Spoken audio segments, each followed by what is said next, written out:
మా ఇంటి ముంగడ తల్లి బిడ్డలు చర్చికి వెళ్తారు. ఎలిపి నగర్ నుంచి గోల్కొండ ఎబ్రోన్ చర్చికి వెళ్తారు. తల్లి బిడ్డలు చక్కటి భక్తి పరులు, భర్తనేమో పుల్లు తాగుతారు డ్రింకర్.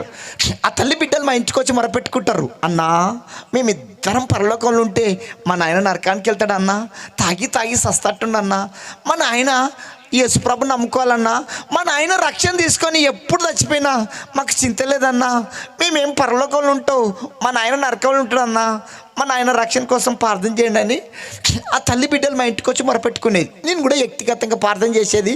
ఎక్కడ మీటింగ్ లేకపోతే ఆ గృహాన్ని దర్శించి ఒక పాంప్లెట్ ఇచ్చి, అంకుల్ తాగుడు మానేసాయి, గుట్కలు మానేసాయి, పాన్ పర్రకు మానేసాయి, యేసుప్రభు నమ్ముకో, గొప్ప దేవుడు అంకుల్, చర్చికి రా అంకుల్ అని సువార్త చెప్తుంటే వినకపోయేది.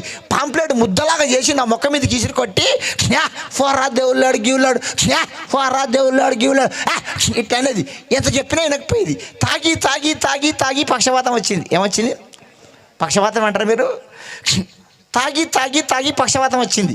మూతి ఇట్లా వంకర పోయింది, ఇట్లా పోయింది, మూతి పెడక పోయింది, రెండు చేతులు ఇట్లా పోయింది, రెండు చేతులు ఇట్లా పోయింది, కాళ్ళు రెండు ఇట్లా పోయింది.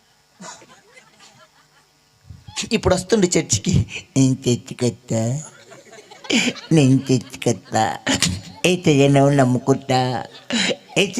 నమ్ముకుంటా, గొప్ప కార్యం చెయ్యాలి దేవుడు, నన్ను తట్టపడతాలే. ఇప్పుడు అంట గొప్ప కార్యం చేయాలంట. తాగి ఊపిరితిత్తులు పాడైనాక, లివర్ మొత్తం పాడైనాక, నరాలని సచ్చుపడ్డాక